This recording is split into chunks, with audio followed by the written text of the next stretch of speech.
So I became pretty much in all of my relationships very much a people pleaser. I felt like I always had to fit into their life, molding my personality, molding my likes and dislikes into their lifestyle. Standing back from it, that is the reverse way of thinking.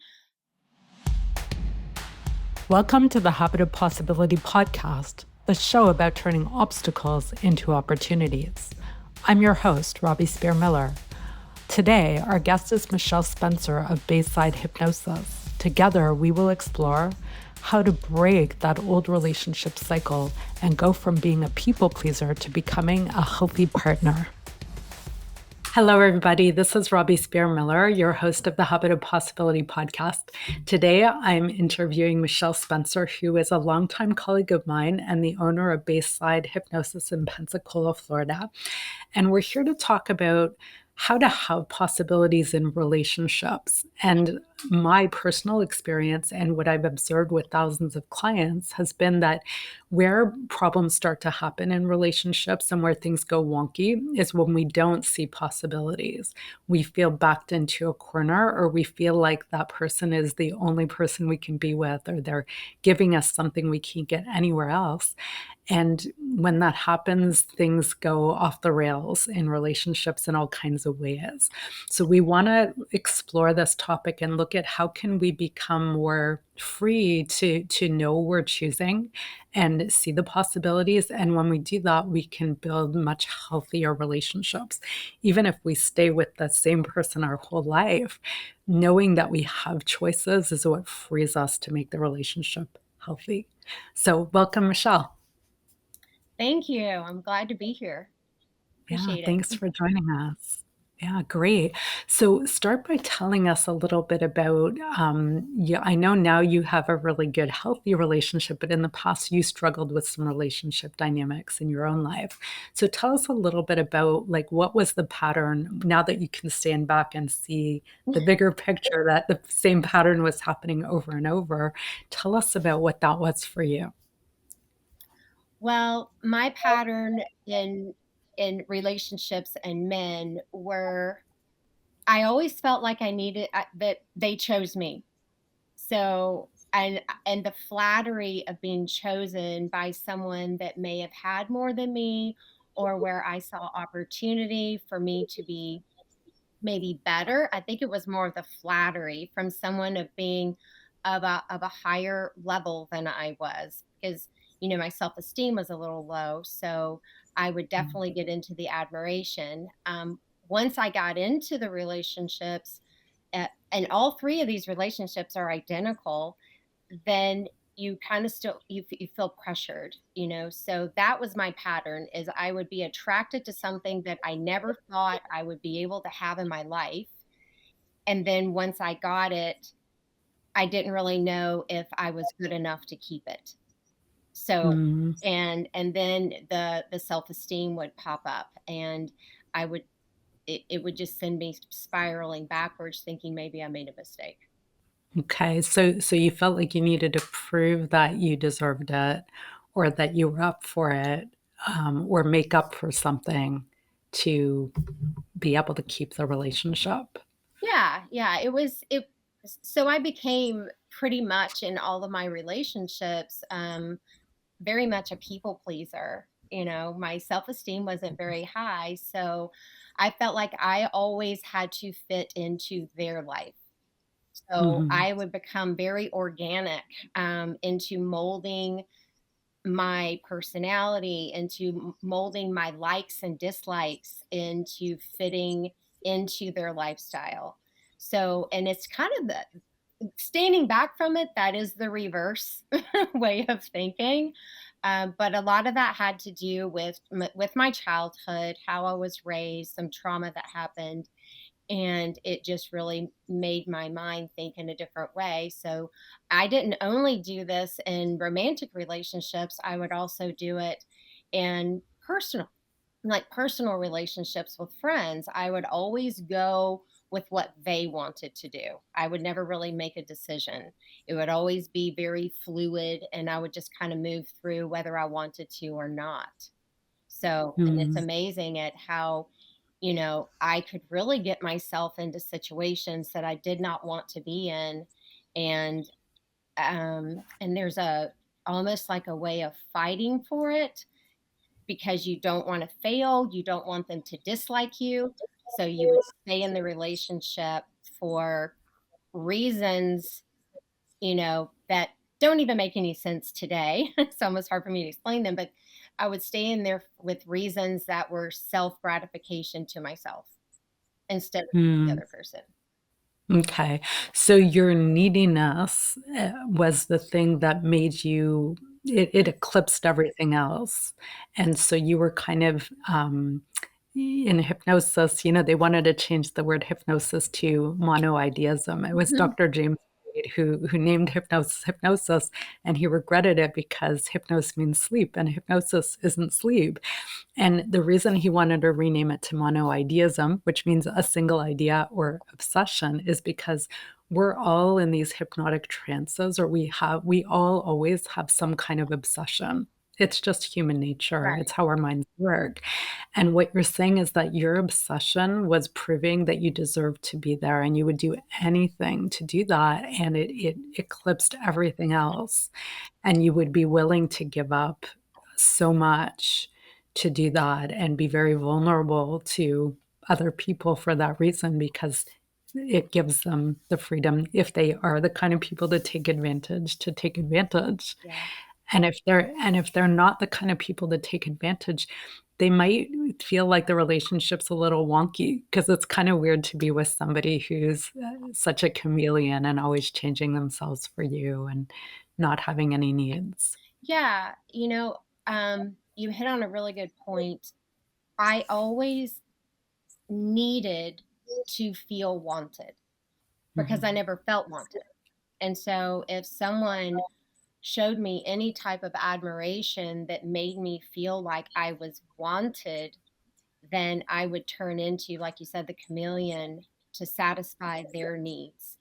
My needs didn't exist. I can take care of Mhm. myself. I don't have to have that, And so, but after a while, you start getting resentful if the admiration stops or if they are off doing their own thing, like um, traveling or having to go out of town for work or whatever. There's that fear of abandonment that happens, and then I'm thinking, well, maybe they don't want me anymore. My mind just kind of starts going back into it. So then you double down on what you do to feel needed again. So you become very much a ninja people pleaser, if you want to call it that. And, you know, uh, yeah, and you will change into so many different things, and to the point that you almost feel like you lose your identity. You know, you're, Mhm. you feel lost. And so when you're gaining the resentment because you're not able to be you or you're losing your family, you may be going on with this other person's family. And so then you start losing your own family or you're not giving your own self attention. That's when the resentment starts happening.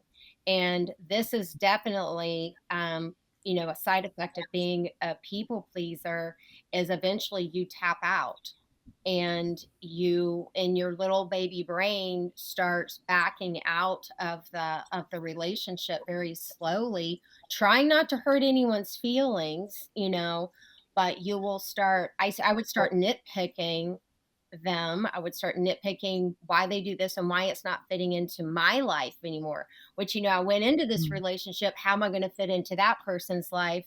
Halfway through the relationship, I'm like, okay, how is this person fitting into my life? And that's when the nitpicking starts. And that's when you start pretty much sabotaging the relationship so that you can get out and it not appear to be my fault. Mm. I find reasons as to why I can't be in that relationship anymore. Blaming the relationship or blaming the other person for not being able to cater to me when I was Mhm. basically the one causing all of that. They were catering to me. I just changed my mind. And it's Mhm. been a pattern throughout my entire life, and it's exhausting. And a lot of good came from those relationships, but there was never I don't know that I ever experienced what love was.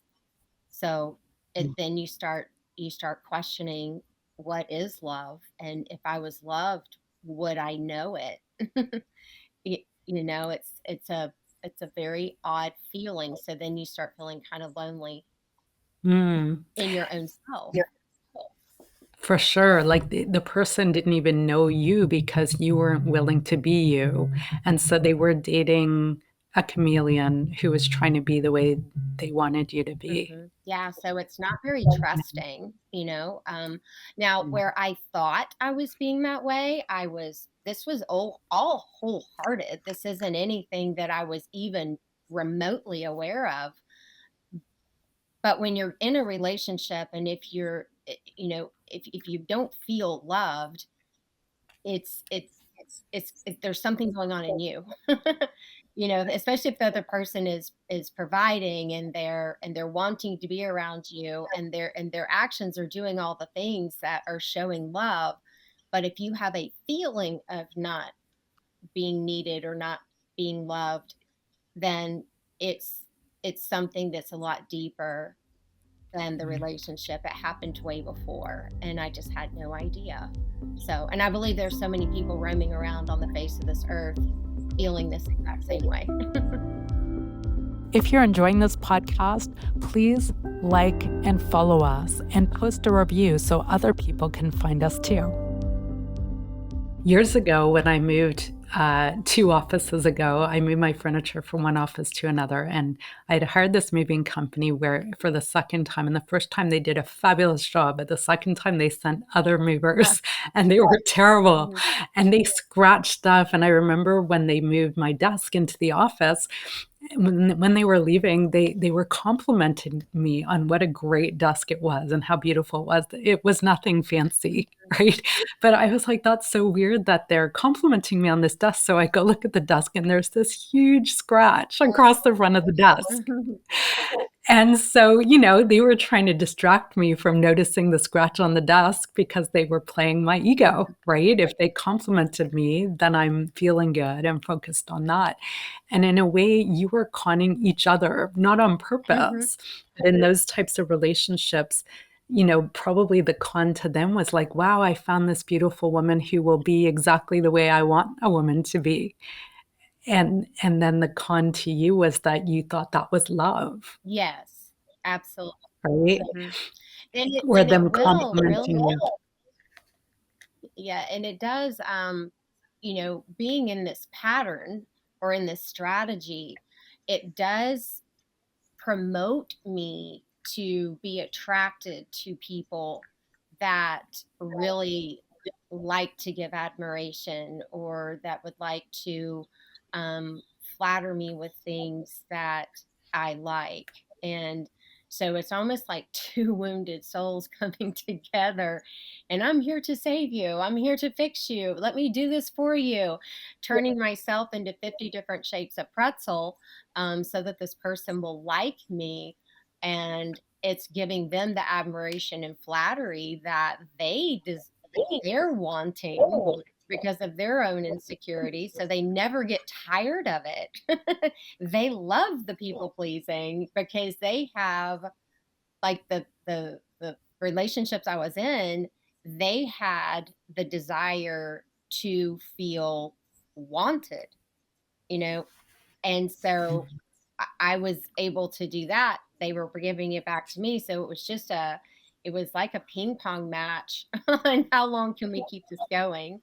But eventually it tires out. And so after 3 marriages of this, I'm like, okay, I'm the common denominator here. And so I had to learn, and oh my gosh, it was a big thing for me to take in, realizing that, this was on me. This was all these relationships were my insecurity. Now I'm not taking all the blame for this. I'm just holding my part in it. But I Mm. realized, okay, there's something deeper here than just me serving other people or wanting to be nice to other people. It just there was the scar was a lot deeper, and I had no idea where it came from or what it was or why I had it, because I just thought, "Hey, I'm a nice person. I'm successful. I run a business. I'm raising kids. I'm a good person. How does this happen?"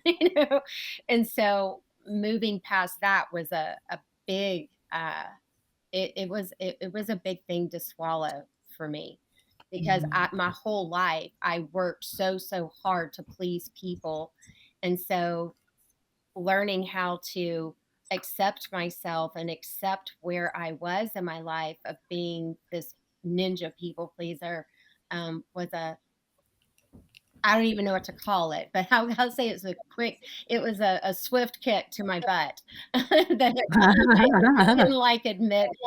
But once I admitted it, I was able to start healing from it. Yeah. Yeah. Well, it takes that level of security for somebody to say no and still feel okay. So I bet that the men you were attracting, they didn't like it when somebody said no. To them, you saying yes or doing what they wanted made them feel important or special or loved.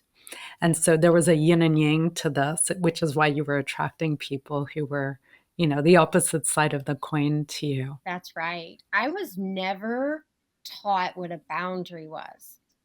I had Mm, no idea what boundaries were. I mean, they didn't exist in my life. So if you're moving through life with no boundaries whatsoever, you don't know the word no. You just, because you're morphing into what you believe this person wants you to be, or what not, or what they're desiring you to be. And I would I would really um I never reached my own personal full potential in any area of my life, because I was so busy helping this other person reach their full potential, so I thought. mm, And so I was mm. basically invisible in my life, even though I thought I was enjoying it. But looking back on it, I mean, I really never was satisfied. So you're always a martyr. You're always complaining about it, or you're always internally thinking about it, and getting that resentment built up. So Yeah. you live in a state of anxiety a lot of the time, just that bubbling up and having that knot in your stomach, to the point that I never even noticed it anymore. But Mm, I was always busy, busy, busy. I kept myself busy all the time, never able yeah. to relax. So that was kind of a side effect of all of my behaviors, really. Yeah, yeah.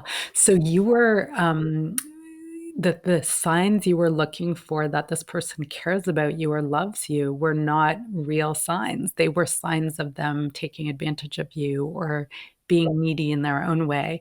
But your interpretation of them was, "Oh, if they give me compliments or they buy me something beautiful or they take me on a fancy trip, that means they love me." And instead, it was kind of a distraction, just like the movers telling me how beautiful my desk was. Yes, yes. And I think with each relationship, and I am talking about marriages now, primarily, but I think with each marriage, that became more intense. So Mm, I mean, I started attracting a little more of an aggressive of a person who would definitely lavish me with gifts. And so the first one was, more innocent and love, and but it was also, having to give up a lot for that relationship. And then, as I said, it progressively got worse until I did get to the point where, I did get mixed up the gifts, the lavish trips, the I'm going to call them guilt gifts or distractions. I did mistaken them for tokens of love. I really mm. did. And looking back on it, I'm like, holy cow. But yeah, yeah, I really did. So now if somebody sends me flowers, I'm like, what is that? What does that mean? Yeah, and it's funny you say that because years ago when I was dating my husband, we watched the movie called Sliding Doors, and it's about this guy who cheats often on his girlfriend. And every time he cheats, he brings her this beautiful bouquet of flowers. So my husband told me, I will never give you flowers. No, if I give them to you, that's what it means, right? So Okay. he's never in our whole we've been together for 25 years, he's never given me flowers. Flowers. God forbid. That's right. Yeah. I know that I'm triggered by a flower, but yes, yes, You're an easy mark, yes. Michelle. I know. I know. Oh boy. Yeah. So let's explore a little bit what the alternative is because I think a lot of people get stuck in this, and this is one example, but I think a lot of us have something that's like our weak spot, our place that we're needy for. It could be lots of things. But if somebody taps into that, we could feel like, wow, I love this person. They're the person for me. And we feel like we have to be with them. I know I've done that more times than I would like to admit in my life. Um, in a totally different pattern from you, Michelle, but I get the experience of it, right? Because sometimes we don't even know what it means to fall in love or what does it mean for somebody to actually love us. So the act of loving somebody, I think a lot of it is those little everyday acts that show that the person actually cares about you. Yeah. Because we can be attracted to somebody, we can be in passion, right? Our minds and bodies make us fall in love, so we have Yes. babies, but it doesn't mean that we're actually in a loving Yeah. relationship. And so I think that our tendency as humans is to get conned. And a lot of times it's not on Yeah. purpose, but there's a con because we have a neediness, and our neediness makes us connable. Mhm. Right? And once it happens, it is like getting kidnapped, it's very hard to get out of it, Mhm. right? We feel like, in Lord of the Rings with the ring, "My My little precious, precious. I have to have that ring," right? I'll do anything for that Yeah. ring. Right. That's right. Yeah. I now now that I have learned boundaries and I'm starting to venture out into that relationship arena again, um, I have had to first learn what boundaries are because boundaries are so important and they're very loving. Okay. They're not there to protect me. I've had to learn that I'm safe and I'm safe in my own self. And I did have to go through a lot of healing, a lot of reframe or really going back into my past and just really um, being in love with a lot of the things that I did go through and so that they weren't so intense in my mind affecting my nervous system. So where my nervous system ran high anxiety, so of course my attachment, to people was anxiousness that they wouldn't like me. Now with boundaries, I'm able to choose the people that are in my life. That it's not like they choose me. So I'm visible in my own life now. I have self-acceptance in myself, in my career, where I am. I assume responsibility for where, I have come from. And I'm able to use that as a resource, okay, to give me more my self-esteem to be more mature now. I'm probably still working on that part, and it'll probably always be a work in progress. But now when I'm with someone or when I'm moving into a relationship strategy, I'm now trying to be more secure with that, knowing that I can say no, knowing that I do have my outlook, I have my future in my mind. And so I'm kind of seeing how can this person, does this person fit into my life? So that I can be my full potential? Is this person really supporting and loving me no matter what's going on? Are they still there for me? Um, but I'm also integrating that with how am I fitting into their life? Me, not the person that I think they want me to be, but me, Mhm. and am I loving them for who they are instead of who I want them to be, right? Mhm. And are they loving me for who I am instead of who I think they want me to be? It's just there's such a huge difference in that mindset. So it's slower, it's just a slower, Yeah. gradual thing, but I will tell you that, the first moment that Michelle receives admiration, it's like I just took a dose of crack, you know? So I have to be real careful with that, but I'm aware that I'm an admiration junkie, and Mhm. or I was, and so now where maybe I was this much, I'm maybe this much now. And so and I know that if I'm getting that, it is triggering me a little bit in a way that is going to send me into that people pleasing mode to get more of it. So I just take it in and I pretty much just put a cap on it and take it for face value, right? And it Mm. doesn't, I do my best to try not to let it motivate me in the wrong way of having power. Okay. Of Mhm. it boosting my self-esteem so high that it gets into this, delusional state of thinking I'm better than, or into the superior state, right? So, but I do know when I trigger now. And that just my self-awareness, holy cow, has been such an asset to me because just being self-aware of my body, if I trigger, if someone I'm with that cares about me, um, it's like I almost become nervous about it, right? Because I'm like, "Ooh, that feels like pressure." So when someone Mhm. really loves you and cares about you, to my nervous system, it almost feels like pressure to me. And so Because you feel, like you need to be a certain way to keep it so it's like you feel like, "Oh, I'm getting this dose of drugs, and can I handle it?" well, Is that a accurate? little bit, but then there's also the other side of, "Wait a second, I don't think I want that." Or Mm. I may go back into that, I may not be good enough for that because this person is so wholesome or they're so kind and they're so loving, and so you almost become a little bit of fearful of that, and that could be, maybe a sense of abandonment, maybe I don't want that because I may experience abandonment before again, and I don't want to do that.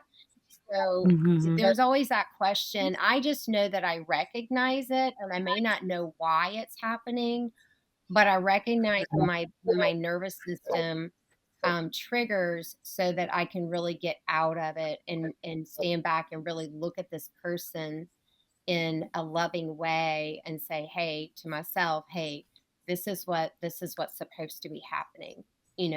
Welcome. Mm. And so I have to start I move into accepting this person. I just have to slow my nervous system down out of anxiety into security so that Mm. I can really get to know this person. And one of the best tools that I learned was that when you're venturing into a relationship, the first 3 months of a relationship is really the honeymoon phase. You don't notice red flags. You just you they're clear, and you're in this head spin of admiration and you think it's love. And that's I've lived in that first 3 month period for like years, right? And then the next 3 months is when sometimes the red flags may start happening. Okay. Mhm. For me, I barely make it a couple months into it before I start creating red flags. So I've really had to listen to my body so I can stay in it and move through some of that anxiety so that I can get to what love may feel like. I don't know that I know what it feels like Mhm. yet, but I know I will experience it one day. Yeah, Mhm. yeah. All right. So I'm wondering in those first 3 months, right, and it's such an amazing experience to fall in love and be in that whirlwind. I'm wondering if it would help people to, choose to stay engaged with their regular life during that phase so they can still enjoy that experience with the person, but stay connected with their friends, with their work, and find ways to make sure that's happening and see that that person they're falling in love with can handle that, That's right. right? Yeah. Because that's a good early test that if they can't, that's a Yes. cue because you wanna be able to integrate this person into your life and for them to be happy that you're doing what makes you Mhm. happy, not to be happy because 'cause you're doing what makes them Yes, that's happy. right. So, of course, we wanna do things to make our partner happy, that's Mhm. true, but we can't give away everything, so we wanna see, like, what happens if we say no? And years ago, I had a colleague who was I was in my early 20s, and I worked with this woman who was maybe 35. She was a lawyer, and she was married to another lawyer and in the process of getting a divorce, and we went for lunch, and she sat me down, and she said to me, "Robbie, before you decide to marry somebody, make sure you see them when they're angry. Make sure you know what their financial habits are. Mhm. Make sure you know what they're are they on drugs or alcohol that you don't know about?" Like, she was trying to point me in the direction of, like, every mistake she made because I met the guy that she was married to, and he looked like a total catch. He was, like, good looking and fit and successful and right? And so he looked like the perfect guy. Right. And so it sounds like somebody maybe you would have wanted to date Probably. in the I probably past. did. Yeah. I Yeah. probably married him. That's As a matter right, of fact, yeah. I did. So so I recommend exactly what that lady was speaking to you about, yeah. And I Yeah. love the fact that you, called that a test. You know, that Mm, first 3 months, being a test and this time I really am. I'm keeping my identity. My clinic goes great. My friendships are great. I have my girl time. I have my, family time. I'm more mhm, diverse, okay, in my life. If you want to use that as a word, rather than just being with that one person to where I just lose myself, right? mhm. So Yeah, well, I know so and many women do this. They just go incognito. They start dating someone and you never see them again. mm, I have a friend yeah, that did that, and it's like, "What happened to you and where are you?" It's like they just fall off the face of the earth. And yeah, so it's very important what you said to keep that integrated together and that's what I've done. It's like I want to see, how is this person going to fit into my life? How do they get along with my friends? How do they get along with my family? What mhm, how do they interact? I mean, I'll have all adult children, but I want to know, how do they interact with them? How do they interact with my grandchildren? I think it's very yeah. important, to test that. You're right. Is Yeah, and to watch for yellow flags or red flags in a gentle way, and there will always be at least some yellow flags with every human. Yes. And you just if you notice them, you just wanna be curious, right? And to know like, when we were talking about having choices, it's important to know that if this relationship doesn't work out, you'll be just We fine, just and there are lots of other Mhm. people out there because it's very easy in the moment to feel like this is it and you need Yes. it. And then we don't want to admit the yellow flags or the red flags, and we allow it to become a bigger Mhm. problem. So I think that having that kind of floating up above the situation and just being willing to observe, can really help a lot. Yeah, that's right, that's Yeah, right. So, yeah. I concentrate more on the green flags more than anything, Yeah, but then I'm aware and I like the yellow flags, and I'm aware of the red flags, and I'm very comfortable about talking about the red flags. So, mm, because my boundaries now are very loving, I can really take the red flag to the other person and say, "Hey, this is what's going on with me. Not sure if this is a big deal, but to me it is. Can we talk about it? And see if we can come mhm, to an agreement." Because sometimes red flags are deal breakers, right? And For But sure. that's just my deal breaker, my deal breaker may be absurd, or not really. I may not have a different perspective on it, and so it's really good to get the other person's perspective too, or get a third person, a mentor or someone involved that can help you with that perspective. So, yes, very Mhm. important to have more than just your own mind connected to this person. You've gotta have that outside feedback, whether it be good or bad, Yeah. you just need to get it, from good sources, okay? Don't get it Yeah. from family, get it from good sources that has a different, relationship with you. Yeah. I've had some clients over the years who came for help with relationships, and one of the patterns I've observed is sometimes people are attracted to people who criticize them, and they're perceiving it as a challenge, like, "If I can get this person to want me, then I'm okay."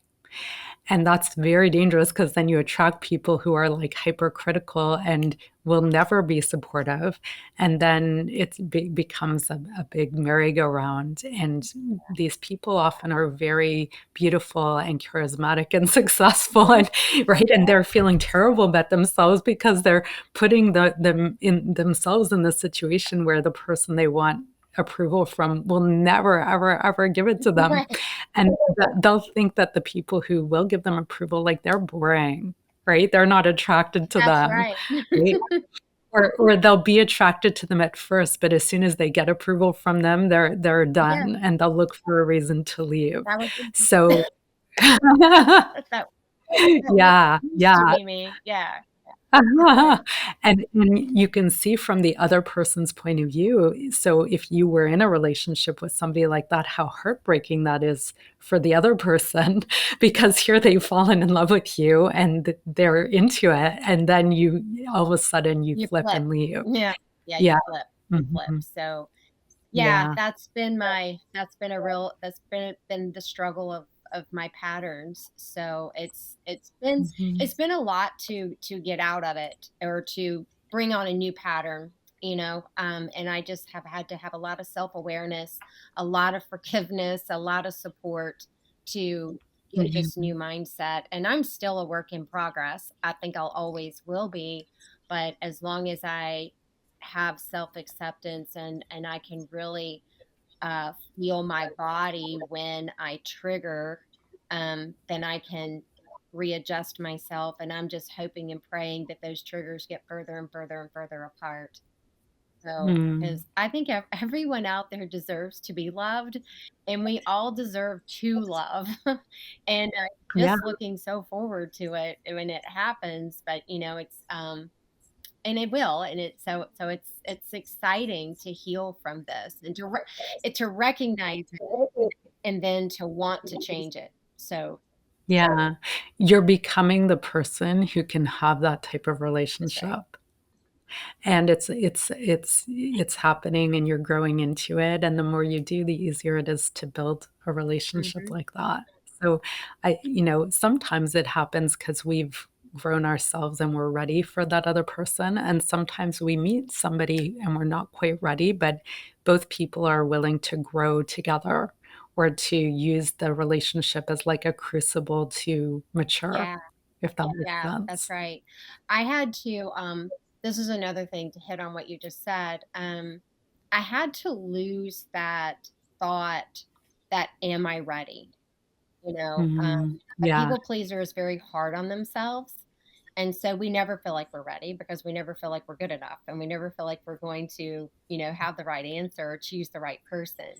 So I had to overcome that by just opening myself up to the universe, and I know that's a little metaphysical, but I did. I just had to open it all up, and once I went into self-acceptance is when this happened. And that is when I really started drawing people to me that were good for me. And Mm. it has changed my business. It has changed my being. I'm not gonna say my identity, but the way I feel about my identity. It's changed the way that I communicate with people. It's really just changed my whole world, you know. And Mhm. and I'm like, I wish I had this 50 years ago, but Yeah, I'm with you, Michelle. I've often thankful had that that feeling about, yeah, yeah, I've often had that feeling about the work we do because we have learned how to forgive ourselves through that's the work we do with hypnosis and NLP, and then we help other people learn how to do that, and a lot of times they don't know what that means until right. they're shown, right? Because if we didn't grow up in that kind of family, where we learned how to do that. We need a way to learn how. And so it really changes a lot to discover that. Yeah, it So really yeah, does. yeah, It really does. yeah, And so I've I'm really thankful that I've been through all of this because when mm, people do come into our clinics, it's so good to give them the fast track to get to where, they want to be. And you can kind of yeah, cut out so much of the long-term healing that you have to do and get them healed a lot faster. So it's yeah. just it's an amazing thing that what we do really is. It is, and I my observation is that most people who do this work are attracted to it because they needed to heal Hmm. themselves. And when we do that, it gives us this huge insight into how to help other people because we've been through Yeah, it or something like it, or we know somebody else who's healed up from that's it in right. a powerful way. And so, it's like we have this wisdom of thousands of people in one person because of all the people we've helped and all the life experience we've had through this Yeah. work. So it can really help people get places that maybe they never thought they could get to. I, So, yeah, one of the clients that I was mentioning, one of the people who was very attracted to people who criticized her all the time, when she was coming for a program, she started dating somebody who she never normally would have chosen. hmm. And she had all these things about him, right? And he was just there for her and loved her and right? And she had to kind of learn how to adjust to that because it wasn't her usual, uh, I guess, map for what it means to fall in love, right? But she's married to him and they have a couple of kids together and so this has been years ago already. So it is amazing how these things can really open people up. These changes can open people up to really changing their whole life and the whole way they have relationships. Yes, absolutely. What we do, it takes so much pressure off. When you go Mhm. through relationship to relationship to relationship and it's like, oh my gosh, here we go again, and then finally you're just like, I don't even want a relationship. I'll just be single for the rest of my life. I'm not even going to let anybody else in my life. Well, that is your first sign that you're the one with a problem. Right. And so Well, and to be willing to grow through it, 'cause that's it's a real cop out to say either I'm not ready, because the only way you get ready is by having relationships yes, and learning from them. So if you say, "I'm not ready," that's a cop out or "Forget it, I don't need a relationship." I mean, need is a strong word 'cause we wanna know we're okay anyway, but it's human to want to have that person in your life. yes, And it's a growing experience, and we wanna embrace that journey and honor it in a bold way, in a courageous way. yeah, yes. And so when you feel that Yeah. freedom to be able to make the decision to go back into the dating world, but with a different strategy, it's almost exciting because you're like, it's like you have have something new. It's like, I'm gonna go try this and see how well it works, right? And then you have to step back and readjust and try it again and step back and readjust, get some more information from someone, from a mentor or from you or whoever, Yeah. and go back into it again. Because the majority of the people are very patient. The majority of the people that really are good quality people, they're not going to go anywhere. They're going to let you screw up. They're going to let you show your emotions or whatever until you get it right and get settled in. So but Well, if they don't, you have your you answer, right? So so it's trusting that, like, trusting that the people who are meant to be in your life will be, and other people can if they leave, they make space for the people who are meant to be. have It's like making a long-term investment in your relationships, but being willing to let go short term, because the neediness we talked about at the beginning of the call is really this short-term thing, right? It's kind of like eating junk food Mhm. where like I have to have it, instead of being able to have like a good meal, like solid Yeah. meal. So those types of relationships are the cotton candy of relationships, and it it doesn't take long to have too much cotton candy. That's right, that's right. Yes. So the Yeah. slow way is the best way, and so I do have to dial that anxiety down quite sometimes, Mm, and or just the energy. I have to dial that fast-paced energy down quite a bit just so I can mm. space in a slow, good rhythm just to get to know somebody. It's just hanging out Yes. and getting to know someone and seeing, okay, how long how long we're gonna stay in each other's lives, and it's okay, whatever that answer is. So, Yeah. yeah. Another thing that some people might find helpful is if you've been caught in the same cycle over and over in relationships, on purpose, choose to date people who don't normally fit your typical kind of person you're attracted to.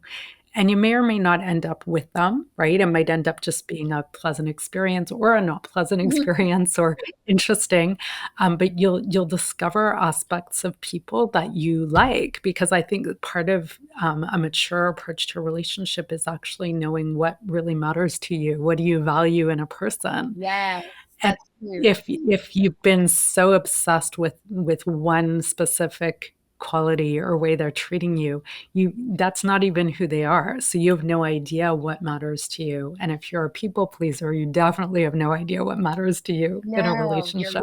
yeah, you're right. Yeah. You don't know.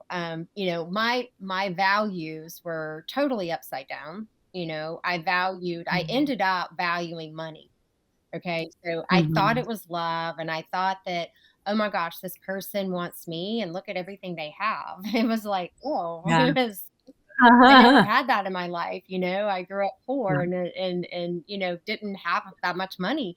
And so Yeah. when someone that had it or had a prestigious career or was a handsome person, those values was the crack on top of the admiration that they would give to Mhm. me. And because I never saw my beauty, I never saw what they saw in me because I was invisible. So when you Mhm. really admit that, yeah, money was pretty sparkly to me. It's what came along with it.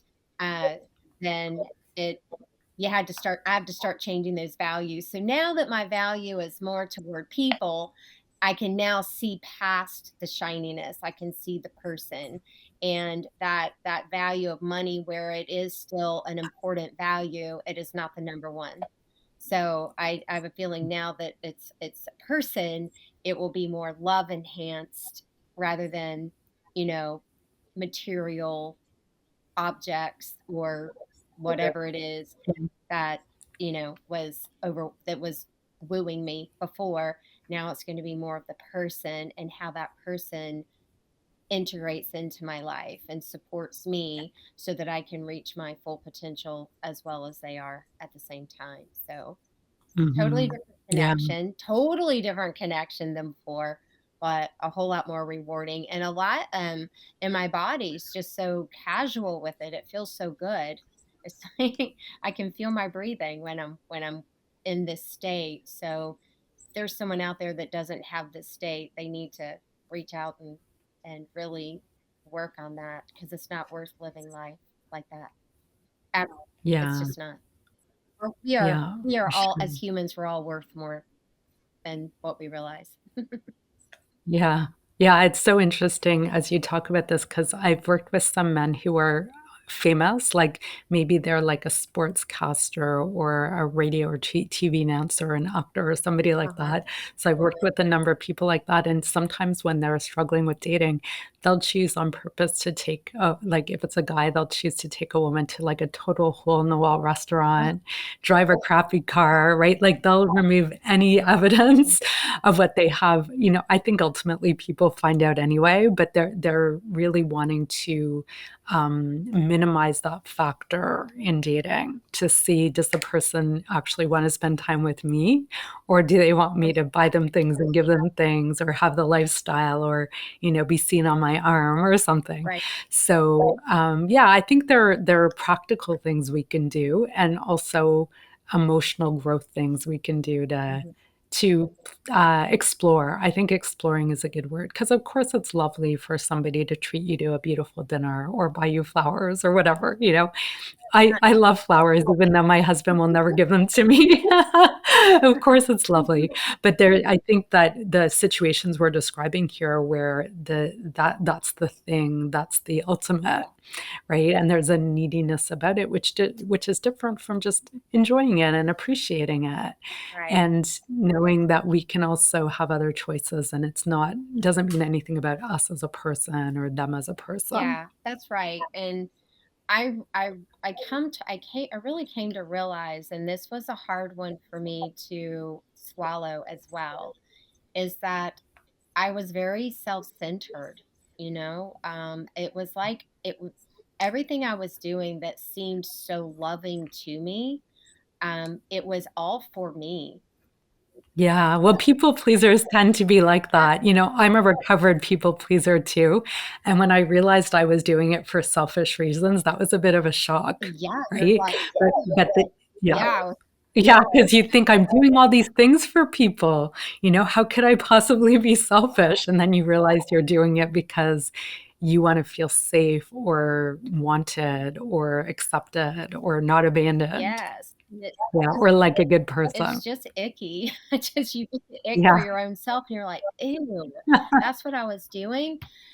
And Yeah, man, the self-humiliation in that, has helped me tremendously, even though it was yeah, a little teeter-totter coming out of it, but it it's just like, I just can't.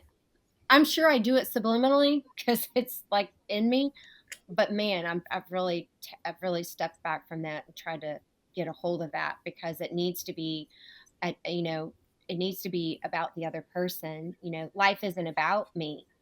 You know, it's about people, it's about the other person, and how we can come together and just create a life together, supporting one another, and which is love. And so it's not self-serving at all. It's mm. just give and take, you know, maybe that flow, back and forth with one another. And um it's just easier. It's just easy, I think. Yeah. Yeah. You know, when I got married, we are a mixed religion marriage, and so we chose, like, a humanist officiant for our wedding, and she said something very beautiful that I'd never heard before, but it stays with me, where her blessing on us was, "May you have a strong enough relationship that you can look outside of your relationship to give to others." Oh, yeah. And I think that's a really lovely way to put it, that if each person in the relationship is healthy and loving and respecting of the other and celebrating the other person and what they need to do in their life Yeah. and being supportive, that there's more to give to the outside world, and that the relationship is also healthy. Yeah. And I think that's, like, a really wonderful sentiment to consider, you know, is the relationship you're building supporting both people in that way, or is it eclipsing everything else and taking all your energy just to hold it together or keep it or, you know, something like that. Yeah. I So, like that. That's beautiful. I mean, it's so safe together. It's like you're together. And then if you're together and you've got two people making one thing be awesome and great, just imagine what it does to the rest of your mm. world, or to your friends, or the rest of your family. You're it's like, yeah, that's probably why people just gravitate to your relationship, because there's so much trust and bond. You know? Well, you have to build it, right? You know, that was a blessing. We definitely had Yeah. to grow into that. I would not say that we were there at the moment we got married. Yeah.